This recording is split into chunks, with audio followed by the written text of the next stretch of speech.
감사합니다. 2013년도 마지막 주일입니다.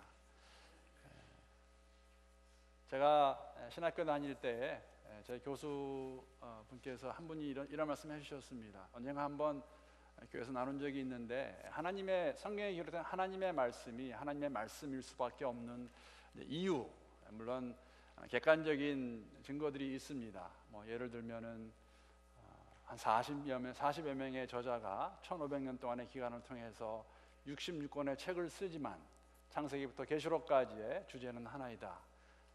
하나님 세상을 창조하시고 우리에게 필요한 구원의 길, 예수 그리스도가 오실 것이며 오셨고 또 다시 오시라는 그 주제가 하나라는 것에 대해서 이렇게 말씀하시면서, 우리가 다 알고 있는 얘기지만 이제 개인적으로 그렇게 말씀하셨습니다.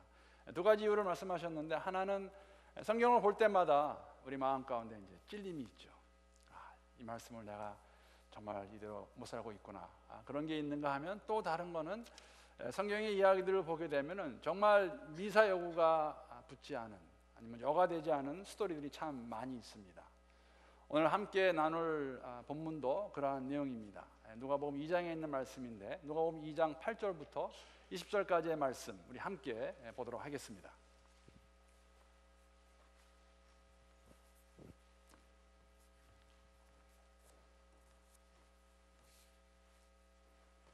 본문이 두 군데인데, 누가복음의 말씀과 또 요한 1서 말씀인데, 누가복음 말씀은 함께 찾아서 교독하도록 하겠습니다. 신약 89페이지에 있고, 우리 요한 1서의 말씀은 지난주와 같이 제가 연말 보너스로 스크린에 올렸습니다. 그것은 같이 읽도록 하겠습니다. 누가복음 2장 말씀 8절 말씀 제가 먼저 읽겠습니다. 그 지역의 목자들이 밤에 밖에서 자기 양떼를 지키더니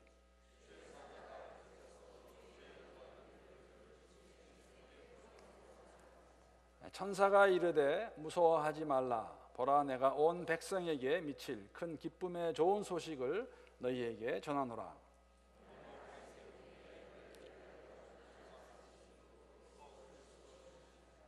너희가 가서 강보에 쌓여 그 위에 누워 있는 아기를 보리니 이것이 너희에게 표적이니라 하더니,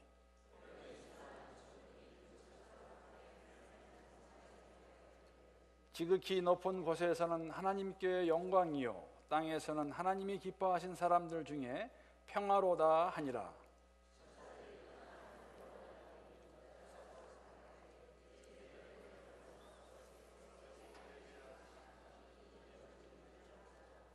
빨리 가서 마리아와 요셉과 그 위에 누인 아기를 찾아서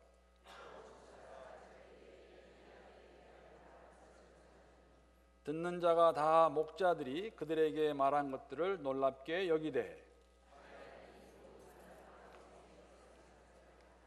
목자들은 자기들에게 이르던 바와 같이 듣고 본 그 모든 것으로 인하여 하나님께 영광을 돌리고 찬송하며 돌아가니라. 요한 1서의 말씀 우리 함께 한 목소리로 읽겠습니다. 시작. 태초부터 있는 생명의 말씀에 관하여는 우리가 들은 바요 눈으로 본 바요 자세히 보고 우리의 손으로 만진 바라. 이 생명이 나타내신 바 된지라. 이 영원한 생명을 우리가 보았고 증언하여 너희에게 전하노니 이는 아버지와 함께 계시다가 우리에게 나타내신 바 된 이시니라. 우리가 보고 들은 바를 너희에게도 전함은 너희로 우리와 사귐이 있게 하려 함이니 우리의 사귐은 아버지와 그의 아들 예수 그리스도와 더불어 누림이라. 우리가 이것을 쓰면 우리의 기쁨이 충만하게 하려 함이라. 아멘.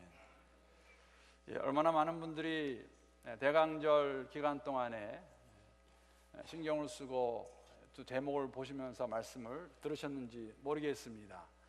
대강절 4주 동안에 사실 믿음의 여정이라는 그러한 시리즈 제목을 가지고 이렇게 말씀을 전했고, 오늘 마지막으로 5번째 믿음의 여정 시리즈로 말씀을 나누기 원합니다. 첫 번째 주일에 나눴던 말씀은 사가랴의 이야기였습니다. 사가랴의 이야기를 말씀드리면서 어떤 한 중년 남자의 여정에 대해서 그렇게 말씀을 드렸고, 두 번째 주에는 마리아 한 처녀의 여정에 대해서 말씀을 드렸고, 세 번째는 그 처녀와 정혼했던 요셉이라는 한 청년의 여정에 대해서 말씀을 드렸습니다. 지난주에는 예수님, 크리스마스 시즌의 주인공 되시는 예수님께서 오신 그 여정, 하늘에서 이 땅으로 오신 여정에 대해서 말씀을 드렸습니다. 예수가 오셨으니까 이야기가 끝나야 되는데 끝나지 않습니다. 이야기는 다시 시작됩니다. 특히 오늘 말씀 보게 되면은 예수께서 오신 것도 정말 보잘것없는 오심이었습니다. 베들레헴에 가셨다가 여관에 누울 곳이 없어서, 방이 없어서 그 위에 나으신 예수님의 탄생, 그 누가 보아도 정말 보잘것없는 그러한 탄생이었습니다. 그런데 그 탄생을 처음 들은 무리도 정말 별 볼 일 없는 보잘것없는 사람들입니다. 목자들입니다. 누가복음 2장 1절부터 7절까지의 말씀을 통하여 예수의 오심이 어땠가 우리가 보았다면, 오늘은 사실 그 예수의 오심을 처음 들은 목자, 왜 하나님께서 천사들을 보내어서 이 이름도 없는 정말 천대받고 있는 보잘것없는 목자들에게 예수의 탄생을 말씀하셨을까? 여러분 기억나시는지 모르겠습니다. 목자라는 그 직업이 유대인 사회에서 얼마나 천시받는 직업이었는지. 구약에 보게 되면은 다윗이라는 인물이 나옵니다. 우리가 잘 알고 있는 인물입니다. 하루는 하나님께서 사무엘에게 말씀하십니다. 이새의 집에 가서 사울을 대신하여 세울 왕을 내가 세웠노라고 말씀하시고 사무엘을 보내시는데, 이새가 사무엘에게 아들을 다 보여줍니다. 7 아들을 다 보여주었는데 그 7명 중에서 한 명도 아니라고 말씀하실 때 사무엘이 묻지요. 이것이 다냐? 이 아들이 다냐 했을 때 이새가 뭐라고 그러냐면은 한 명이 더 있습니다. 막내 다윗이 있다고 말을 합니다. 물론 아마 막내였기 때문에 그런 일을 했으리라 생각하지만은 벌써 그 당시에도 사실 가장 보잘것없는, 가장 작은 자들이, 힘없는 자들이 하던 일이 목자의 일이었고, 다윗도 그때 목동으로 섬기던 것을 저희들이 알고 있습니다. 오늘 본문에도 나와 있지만은 천사가 나타난 그 시기가 한밤중입니다. 여러분, 그때나 지금이나 밤에 일하는 것은 참 힘들고 고달픈 일입니다.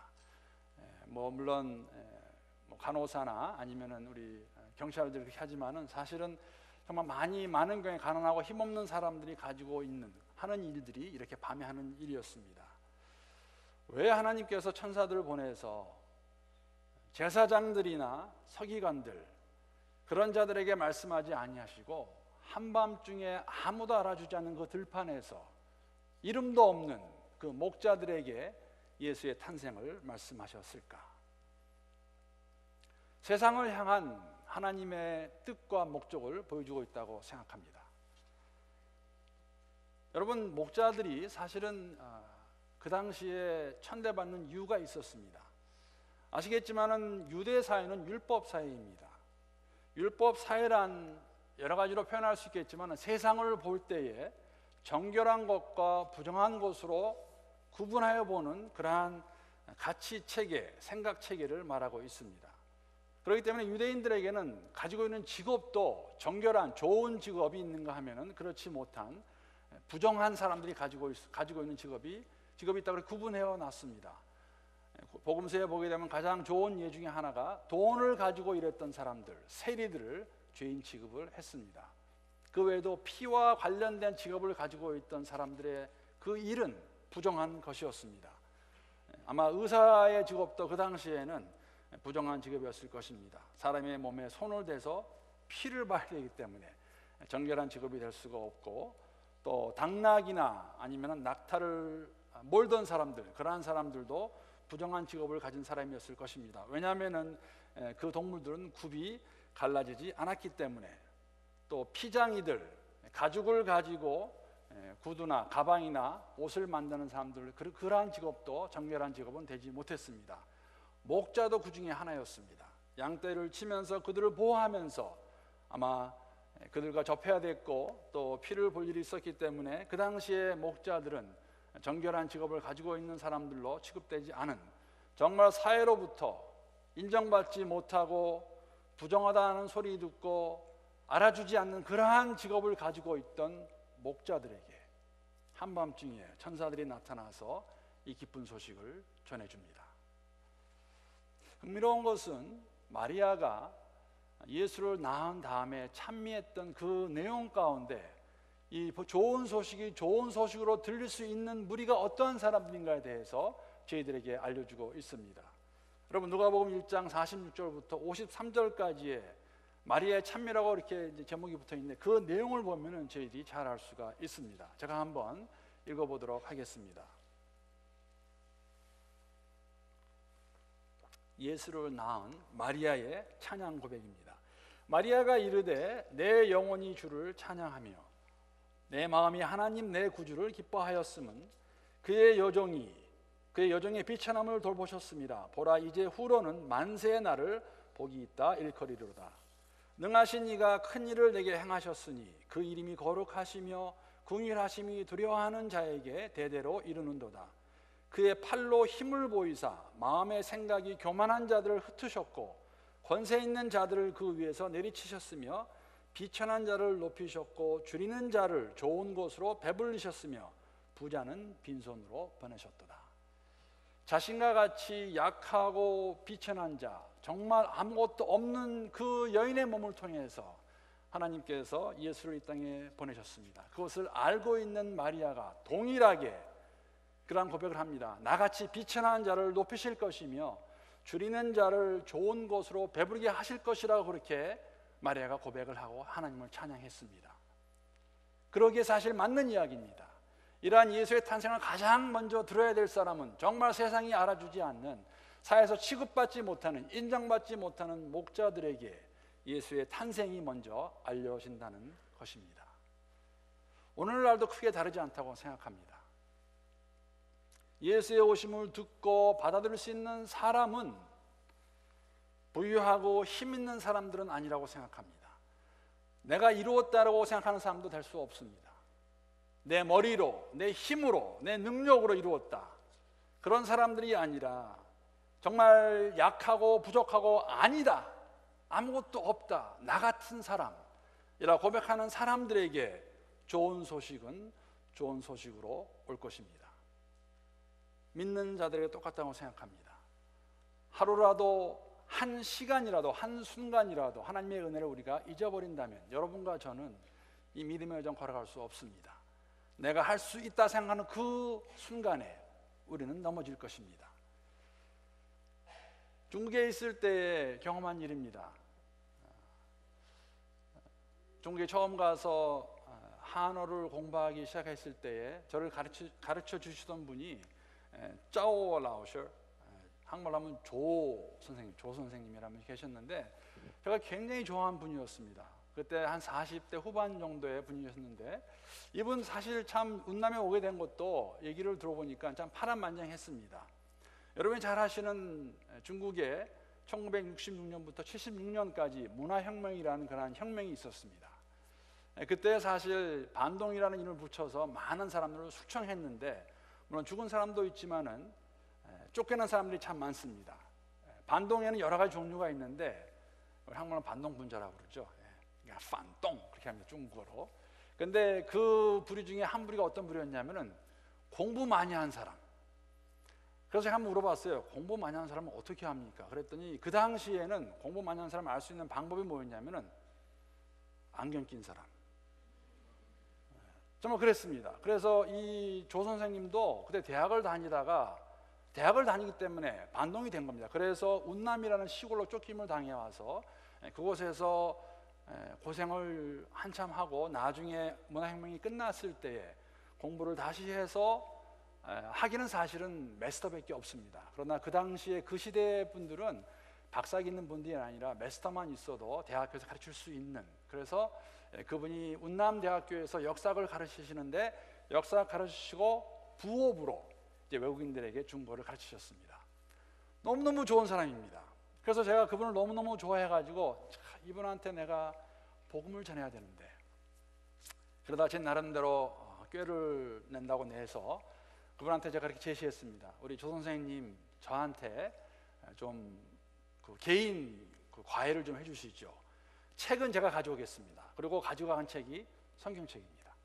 그러니까 말씀드렸어요. 제가 믿는 사람인데 학교에서 이걸 안 배우니까 저한테 이걸 읽어주시면 제가 발음을 배우고 함께 공부하겠습니다.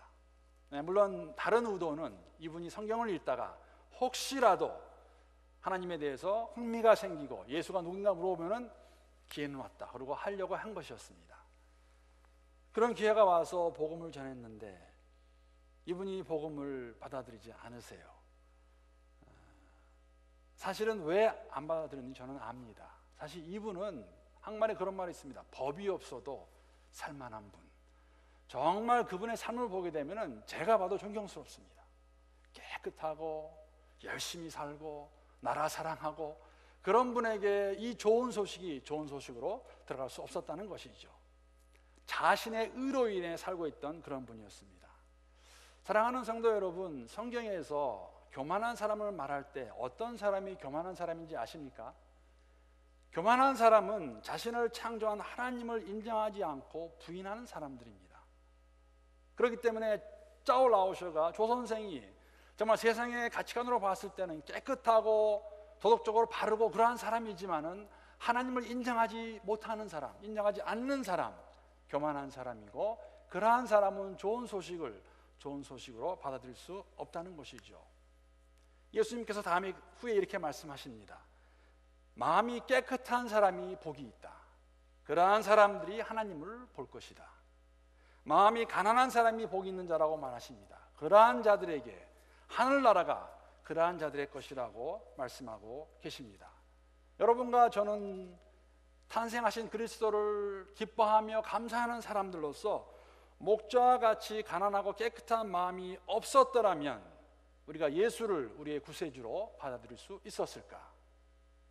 오늘 함께 예배드리는 우리들 가운데서 아직까지도 이 예수를 받아들이지 못한 분이 계시다면 기도하며 바라는 것, 이 예수를 자신의 구세주로 받을 수 있기를 기도합니다.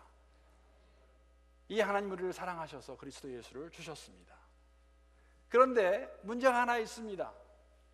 이 예수를 받아들인 사람들이 어떻게 살아가는 것이, 어떠한 모습을 가지고 살아가는 것이 하나님이 기뻐하시는 삶일까? 그 내용을 사실은 요한일서에서 저희들에게 말해주고 있죠. 여러분, 한 가지 우리가 꼭 기억해야 될 진리가 있습니다.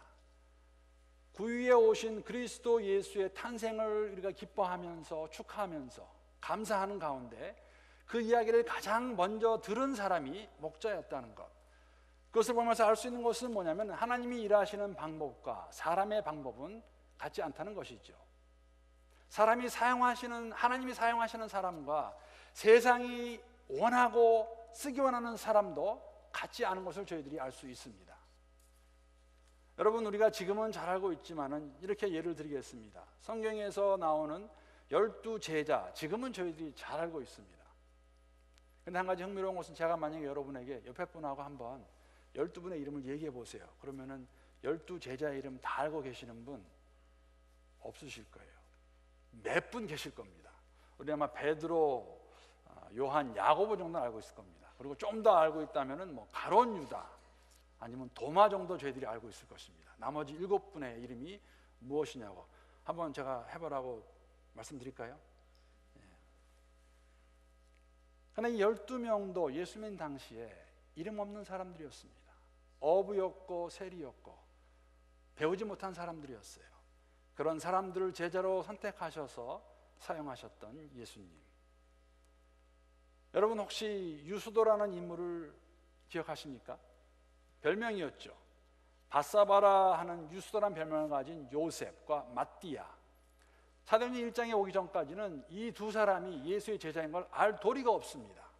가론 유다가 예수를 팔고 자살하고 난 다음에 그 자리를 대신해서 제자들이 모여서 누구를 뽑을까 했을 때 그 조건 중에 하나가 무엇이었냐면은 처음부터 우리와 함께 한 자, 베드로와 요한과 야고보와 같이 처음부터 예수의 부름을 받았던 자들 중에서 뽑자 해서 나온 두 사람의 이름이 요셉과 마띠아입니다. 그런데 이 사람 이름을 저희들이 알 수 없었어요. 그뿐이 아닙니다. 여러분, 초대교회에 수많은 사람들이 있었습니다. 우리가 잘 아는 바울, 바나바, 디모데, 실라, 에바브로디도와 같은 인물이 있었는가 하면은 아주 극소수에 달합니다. 그 외에 많은 신실한 사람들이 있었습니다. 그리스도의 복음을 듣고 복음대로 살고 복음을 전파했던 자들이 있었다는 것이죠. 그들의 이름은 우리가 아무도 모릅니다. 오늘날도 크게 다르지 않습니다. 빌리 그레이엄 목사님 모르신 분 어디 계십니까? 제가 종종 이 강단에서 같이 나누지만 릭 워런 목사님 모르시는 분이 어디 계십니까?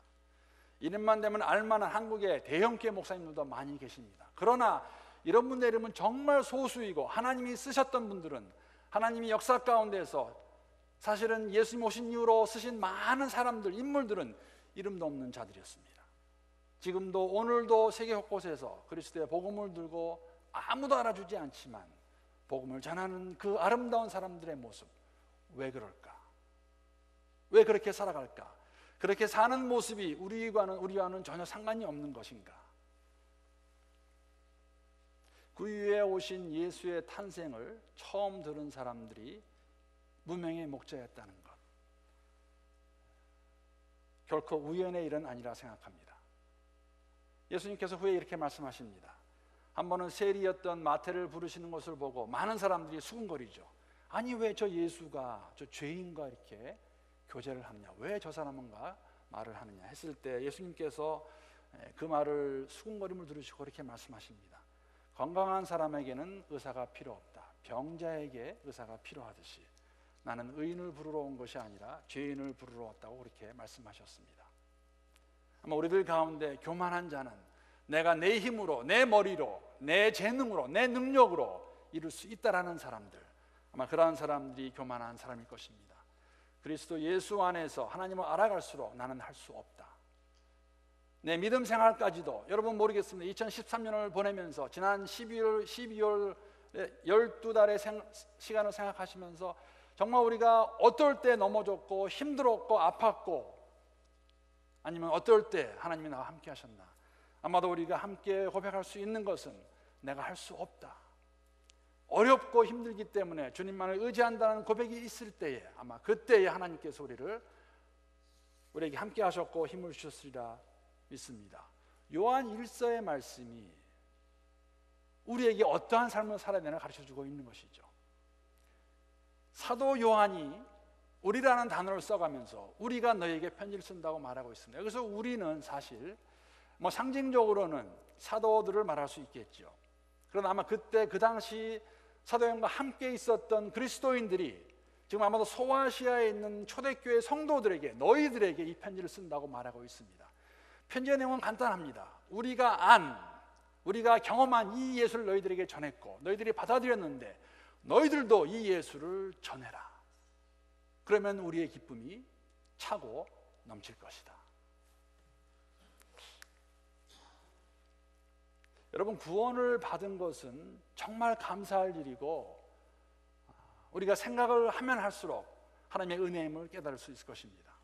정말 나 같은 사람이, 여러분과 저 같은 사람이 하나님을 알 수 있다는 것, 그 하나님을 창조주라 부를 수 있다는 것, 여러분 이보다 더 큰 축복이, 특권이 어디에 있겠습니까? 세상을, 우주를 창조하신 그 하나님을 알고 있다는 것. 그러나 그보다 더 중요한 게 있습니다. 우리는 초림의 예수를 믿는 사람들이에요. 동정녀의 몸을 통해 오신 그 예수를 저희가 구세주로 시인하고 살아가는 사람들입니다. 그러면은 초림의 예수를 믿는 사람들은 재림의 예수가 올 때까지 이 땅에서 해야 될 일이 있다는 것입니다. 다 직업이 다르고 우리가 사는 곳이 다르고 우리가 함께하는 사람이 다른다 할지라도 있는 곳에서 우리가 해야 되는 것이 있다는 것이죠. 그게 믿음의 여정이 되어야 된다는 것입니다. 그것이 임마누엘의 여정입니다. 무엇입니까? 여러분과 제가 보고 듣고 만지고 경험한, 맛본 예수를 나누는 일입니다. 물론 문제는 우리 가운데 혹시라도 입으로는 예수를 믿는다 고백을 하는데 내 삶 속에서는 그것이 전혀 나오지 않는 사람들이 있을 수 있다는 것이죠. 오늘 본문의 말씀 보게 되면 그 예수의 탄생을 듣고 가서 본 그 목자들은 거기서 찬양을 했고 돌아갔습니다. 돌아간 그들은 예수를 나누었을 것입니다. 베들레헴에 구세주가 나셨다, 메시아가 오셨다. 여러분, 사도 요한을 비롯한 모든 예수의 제자들은 함께 3년의 시간을 보냈지만은 여러분, 그 사도들이 예수를 경험한 것은 사실은 부활의 예수를 만날 때였습니다. 저에게 주는 의미가 크다고 생각합니다.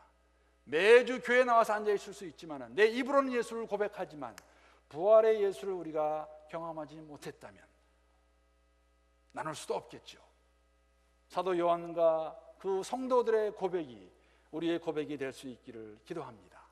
부활한 예수를 만나고 온전하게 변한 그 예수, 우리가 만나서 2014년도에는 정말 그 예수를 나타낼 수 있는 우리 모두가 될 수 있기를 바랍니다.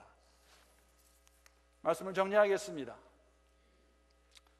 좋은 소식은 생명의 말씀, 그 말씀을 우리가 가서 보고 경험한 사람들이 전할 수 있어야 되는 것이 좋은 소식입니다. 나만 듣고 나만 기뻐하고 내 것으로 끝나게 되면 그것은 절대 좋은 소식으로 퍼져나갈 수 없다는 것이죠. 나누셔야 됩니다. 요한일서의 내용이 그러한 것이었습니다. 요한일서에서 한 가지 저희들에게 주는 도전의 말씀은 이것을 증거하며 증인으로 살라고 말하고 있죠. 여러분 아마 경험해 보셨을 것입니다. 요새 TV나 광고 같은 거 보면은 좋은 건강식품, 좋은 거 참 많이 나옵니다. 이것도 먹어야 되고 저것도 먹어야 되고 이거 사용해 보십시오, 저거 사용해 보십시오. 근데 여러분 어떨 때 우리가 혹하는지 아십니까? 사실은 저는 그것을 직접 경험해 보았습니다. 제 동생이 저는 4명이 있습니다. 4명 가운데 남동생 둘, 여동생 둘인데 남동생 한 명이 사실은 젊었을 때부터 이 사업에 수완이 있었어요. 하나님께서 참 은혜를 주셔서 저는 지금 이렇게 말할 수 있습니다. 다 그만두고 이제 목사가 되어서 이제 교회 일을 하고 있는데 결혼 막 해서도 사실은 돈을 참 잘 벌었습니다. 근데 그때 그 하던 제 동생이 팔던 식품 가운데 그렇죠.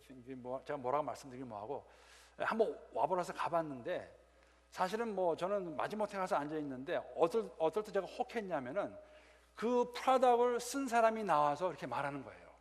이것을 썼더니 제가 이렇게 변했습니다. 좋아졌습니다. 내가 지난 3개월 동안 20파운드를 뺐습니다. 그렇게 말하는데 사실은 알 수 없는 얘기예요. 그렇잖아요. 20파운드 뺐는지 안 뺐는지. 근데 사진을 딱 보여주더라고요. 사실 사진도 언제 건지 아무도 알 수 없어요. 그냥 그런가 보다 보지만은.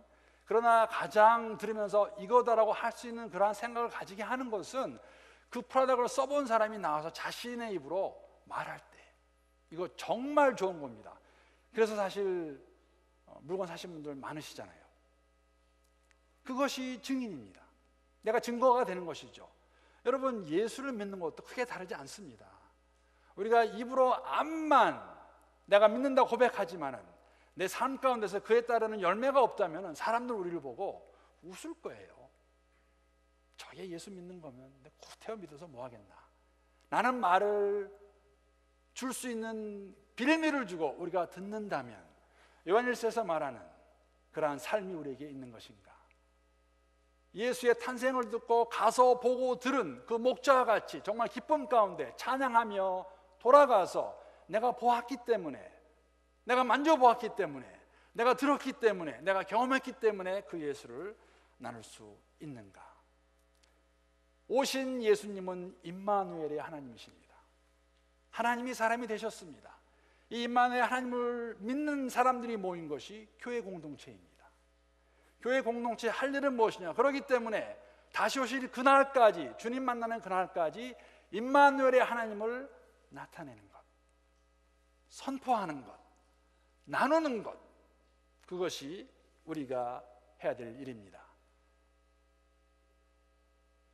우리 영락교회 공동체가 이러한 목적을 가지고 여러분 내년은 희년입니다. 50주년 되는 해입니다. 정말 특별한 해입니다. 성경이 희년해 주는 의미가 무엇인가 또 나누겠지만 새로운 출발하는 저희들에게 다시 한번 교회에 존재하는 목적이 무엇이고 왜 하나님께서 지난 50년간을 저희들을 보호하셨고 왜 우리가 지금 이 순간에 함께하는 공동체로 만들어 주셨는가. 임마누엘의 여정을 걸어갈 수 있는 그러한 귀하고 복된 교회가 될 수 있기를 주님의 이름으로 축복합니다. 기도하시겠습니다. 하나님 감사합니다. 하나님 살아계심을 고백하는 무리들이 모여 함께 이룬 공동체, 주의 몸된 교회입니다. 하나님, 이 믿음의 여정 걸어갈 때에 임마누엘의 하나님을 경험하게 하시고 아직 경험하지 못한 분들에게 하나님을 나타나게 하시고 그 목적을 잊지 않고 주님 오시는 그날까지 함께 잘 걸어갈 수 있는 우리 모두가 될 수 있도록 하나님 은혜를 더하여 주시옵소서. 예수님의 이름으로 기도합니다.